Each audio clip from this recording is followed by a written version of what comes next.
Oh, geez, I didn't even do that. Anyway, hi. Jennifer Angelina Petro here. Dangerous transgender woman. And it's Pride Month. Happy Pride, all my queer peeps and all the ally peeps who love them. I want to make a video today about how to love your transgender child.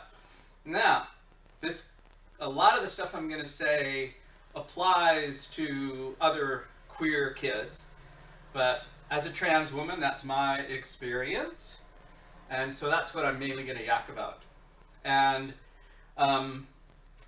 what I want to talk about in general are 5 ways to support and parent your trans child. And you might think that the first one should be love them. However, it's not. It's believe them. Believe them. Because this might seem new to you, you know, you may have been raising this child you thought was a particular gender, and maybe all of a sudden, or maybe it's been a gradual thing, but they say, you know what, I'm a girl. And I'm going to stick to the traditional binary terms, boy and girl, for the simplification of this video. But this also holds true for non-binary kids as well. So your child comes up to you and says, I'm a girl, or I'm actually a boy, even though they were born supposedly the opposite gender.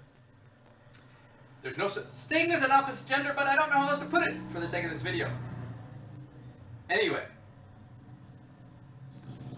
your job when they come to you with that information, sorry about the motorcycle sounds, is to believe them. They know their bodies, they know their hearts, they know their minds better than you. So, to demonstrate loving them, believe them. And believe them and then demonstrate that by using the pronouns they would like, by using the names that they may choose for themselves. Supporting them in other ways, whether it's clothes. We'll get into more other things in terms of what to do to support an LGBT child. Excuse me, I have notes because I'm old and I forget shit. Stuff! Yeah, believe them. And one thing about believing in your trans child is to know that they're not abnormal. Know that they're not wrong or defective. So, that's the first thing. Believe them. The second thing you can do to demonstrate your love and acceptance for your trans kid is to defend them. I could also say be their advocate. Advocate for them. I'm going to choose to use the word defend them because, like it or not, your family and your trans child are going to come under attack. I hate to be pessimistic. I'm trying to be realistic. It's going to happen. Unless you live in a commune of all trans people. Anyway, defend them. Defend them at school, with teachers, principals. You might have a school nurse that your kid in the school that they're in, and they want to send them to a counselor because they think there must be something wrong. Your parenting may very well get called into question. So defend them against teachers, principals, other school administrators, and other parents in that school. You might have parents in that school who are like, I don't want my normal child being exposed to your perverted child. or some other stuff like that. And your job is to have your kids back. That's one of your jobs. That's one of the best ways to demonstrate love for your child. You might go to a faith community, a church, a synagogue, a mosque, or whatever, and your child might need to be defended there. They may not be accepted by certain factions of that church, or the clergy of that church, or the elders, or whatever. And your job, if you're going to choose to stay in an unaccepting, unaffirming church, which is bonkers, if you ask me, but you didn't, but I'm telling you anyway. If you're going to choose to stay there, defend your kid. Stand by them, walk into that church or mosque or whatever, your place of worship, proudly with your child, your arm around that child, your hand in their hand. Because there are, of course, religious people who don't accept trans people like us. They think we're abominations, pedophiles, whatever the hell they think. Because they're never projecting on us. They just assume. Anyway, so you may have to defend your child at a place of worship. You may have to defend your child with family. Thanksgiving dinner or some holiday celebration. You might have relatives, aunts, uncles, grandparents, whatever, who don't accept your child as trans. And they put heat on you as a parent for being a whack job, for encouraging this abnormality. Your job is to defend your child to family members. And if your child's old enough to be left alone, please allow them the gift of saying, you know, parents, I can't take going to Aunt Barbara's house. She's a bitch. Uncle Ralph stares at me and says nasty things. He misgenders me. If it's too much for your trans kid, let him stay home. Even though it's Christmas or Hanukkah, whatever the holiday thing is, whatever the gathering is, a graduation, of whatever, you get the idea. If it's too much for your kid and they're old enough to stay home, let them stay home. So they don't have to be exposed to that kind of abuse. And yeah, I'm using the word abuse. So defend your child in that setting.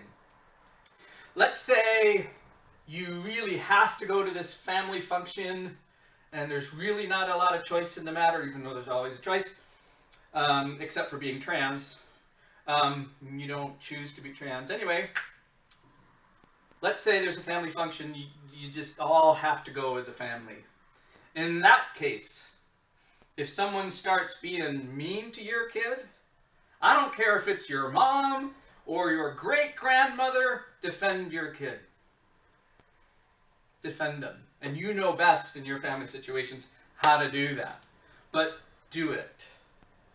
And if your kid gets overwhelmed and they're not old enough to stay home, for example, and they start getting freaked by all the negative stuff that's going on around them, let them take a break. Take them outside, go for a little walk. Take them into a room and sit with them and let them cry or be mad at how they're being treated. Don't stay very long. Make an appearance if it's an obligatory thing, and then get the hell out of there. Because your child's emotional, mental, physical, spiritual well-being is far more important than looking good to the family at large for showing up somewhere. Defend your kid. I think I had another thought about that, but I have to look at my phone. Hang on. Be patient, please. Oh yeah! All children are not clairvoyant. Some are. But they're all clairsentient. They all feel, consciously or unconsciously, the emotions, the vibes from the adults around them. So do your best to keep them away from situations where they're belittled, hated, abused, questioned. made fun of, bullied. Yeah, I think that was it on that one. Oh, yes. And if you have, if your trans kid has a sibling who doesn't accept them, I would encourage you to take the non-accepting sibling to a therapist. A gender-affirming, trans-competent therapist. They're out there because the trans kid isn't the one with the problem.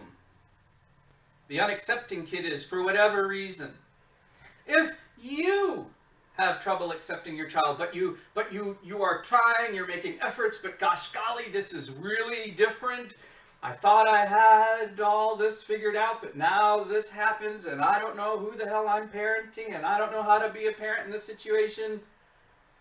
Your job is still to defend your kid, even against siblings who are mean. It might take family counseling or whatever, but make sure that therapist is damn versed in gender affirmation and trans competency. Okay, that's the second thing. Defend them. I forgot the third. Oh, it's kind of related to this.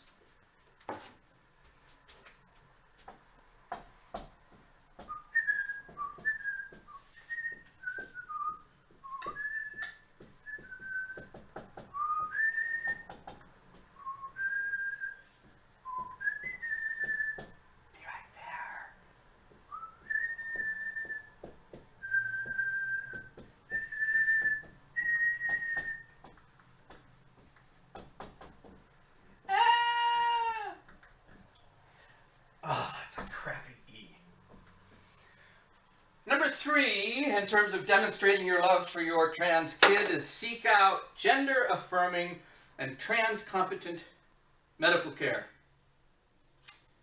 If you have a preteen, they're going to be really a good chance they're feeling a lot of dysphoria and fear and anxiety about hitting puberty. They might be in puberty right now. And that is a very confusing, potentially extremely confusing thing for your trans child and for you. So you need trans-competent, gender-affirming medical care. Even if there's not one in your town, even if you have to drive an hour away, 2 hours away, even if you have to take a train because there's one in the next state, go. This is your child, and the dysphoria they are possibly, maybe likely feeling, needs medical attention. And by that I don't mean it's a defect or an illness or an abnormality. I mean hormone treatment, testosterone or estrogen or whatever, T blockers. That stuff doesn't make your child the gender that they identify as. It makes them more comfortable in the body they have. It affirms it inside. Your child, your trans child, is, their bodies, their hearts, their minds are thirsting for T blockers or testosterone shots or estrogen. They're thirsting for it. And to deprive them of that because, oh my gosh, maybe they're too young. Believe your child. Defend them. You might get a doctor who says, no, your child's too young to get all that. Find a good trans-competent doctor who knows the medical risks and or side effects of putting a kid on estrogen or testosterone shots or creams or whatever you use. Because getting those hormone treatments may literally save the life of your child. Because it will help them feel and affirm and confirm who they are inside and outside, who they know themselves to be. So that's pretty key. And related to that is to find a gender-affirming, trans-competent therapist, perhaps. Your child's not the problem, but they may have a lot of issues in terms of being bullied, in terms of dysphoria, whatever, and they might very well need support. And you might too. Number 4.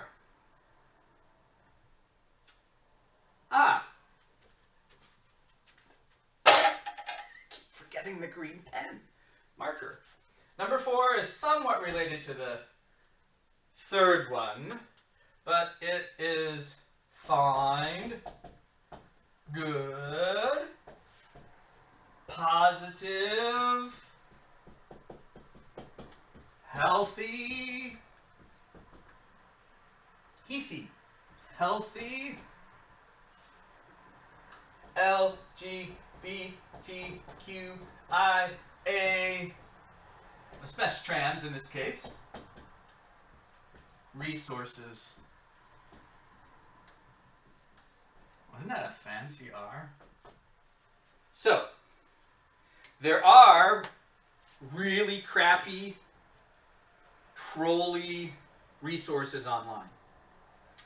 And there are some really good ones. Trans people like myself, there's lots of them out there who make videos like this. For free! They just give them to you. Because they know what it's like to not be accepted and treated with respect and dignity. So,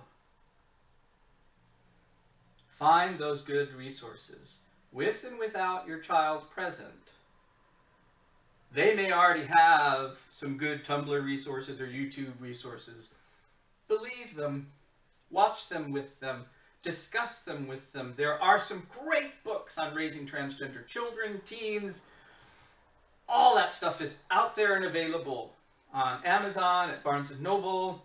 Order them from your local used little private little retail bookstore and support local businesses. That's my best. That's a little thing.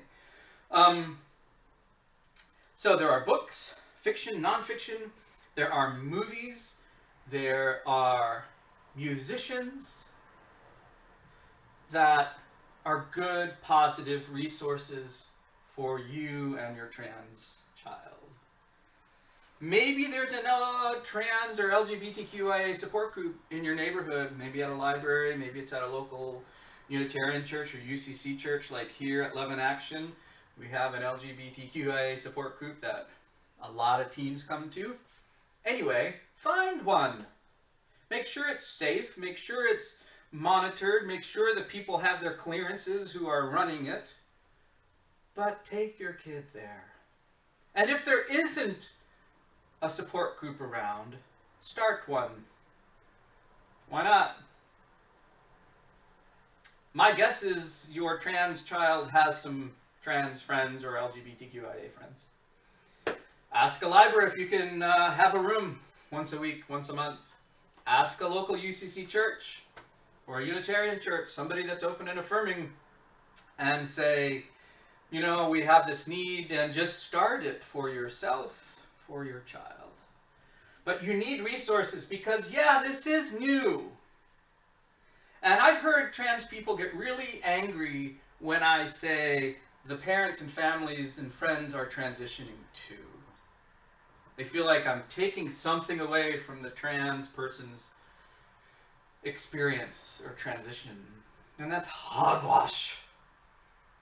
Because if you've been a parent of a child for 16 years, 18 years, even 7 years, and you thought they were a boy or a girl, and they come to you and say, it's not the case, that's going to take some work in your brain.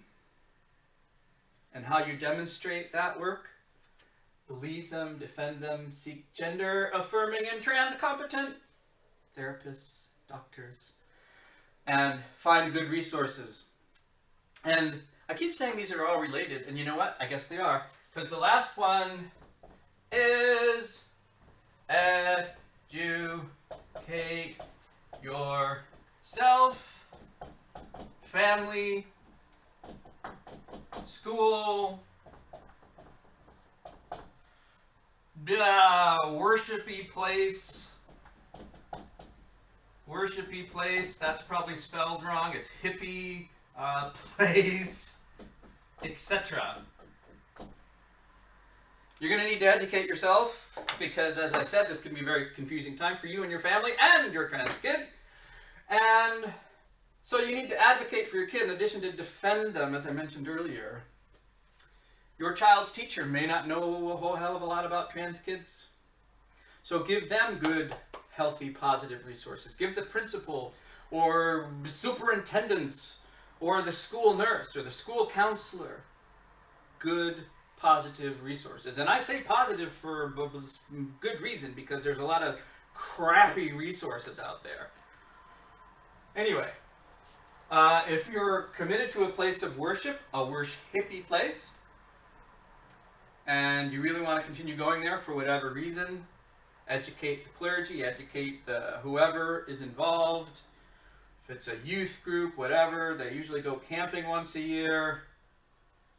Educate, advocate for gender-neutral bathrooms, that kind of thing. Advocate for your child's pronouns and any name change they want. Do that with your family. Do that with the trans kids' siblings or aunts, uncles, grandparents. A lot of the hate or whatever that comes towards trans people is because people have assumptions, they make generalizations, they only see Caitlyn Jenner. Nothing really against Caitlyn Jenner, but maybe. They only see it in the media, and that's often not very positive. So, educate your family so that they can be enlightened. And that may move them in a direction of acceptance. Even if they don't get it, because, I mean, I'm trans, I'm 50, and I don't quite get it. But that's okay. It's hard to understand love. It's hard to understand devotion and mercy. Some of these things don't make sense. Gender doesn't make sense in the way that it exists in general in today's culture, Western culture. It just doesn't make sense why clothes are gendered, eyeglasses are gendered, names are gendered. So, you may not understand it all, and your family may not understand it all, but it will help move in a direction of acceptance. And if it doesn't, I really want to say fuck them, but I won't, because family might be watching this video. I'm going to edit that out. No, I'm not, actually. Your child is way more important. Your child's well-being, because the suicide rate of trans kids is a lot higher than the average kid. Like a lot. The suicide numbers for trans kids goes down in proportion to how much they are loved and accepted by their family, peers, communities, churches, schools. That's just a fact. You can look it up. So it's important. It is a matter of life or death in some cases. And so, it's easy for me to say the best thing for raising a transgender child is to love them. Yes! Love is not a noun. Maybe it's a verb. So demonstrate. How is that? Demonstrate your love. Hey, let's do this. Love. Love your trans kid by believing them when they come to you and tell you what gender they know they are, regardless of what's in their pants, regardless of the birth certificate, or some stodgy old doctor or even midwife says. Believe them, defend them against the haters, whether it's relatives, churches, whatever, schools, defend them, damn it. Seek gender-affirming and trans-competent medical care. It's so important that at some point they may really want hormone treatment. They may not. You're still every bit as trans without hormone treatment as you are with it. Doesn't matter, except that it's your preference. 4, find good, positive, healthy LGBTQIA, especially trans resources. Number 5, educate yourself, family, school, worshipy, hippie place, etc. That is how you love a transgender kid. There's oodles of other ways, of course. You can, one of them just comes to mind now, is you can start teasing away the normal gender binary language that might be in your house. That kind of thing. So, I think I've talked too much, perhaps. There's a million other ways. These are just 5 suggestions. If you're watching this video right now and you choose to implement some of these in your lives, you're taking full responsibility for doing that. You don't have to listen to me. Those are my experiences of working with LGBTQIA, especially trans kids, what they need, what their families need to do to demonstrate love. So happy Pride Month. I hope this helps. If you have any questions whatsoever, you can email me at jenniferangelinapetro@gmail.com, or you can find me on Facebook at jenniferangelinapetro. If you want to friend me and I don't know who you are, then send me a message first and say, hey, I saw your video, I have a question. I'm happy to help, and if I can't help you, I won't pretend I can. I'll get you to someone who can. All right, thanks for watching this long video. You are awesome. Bye.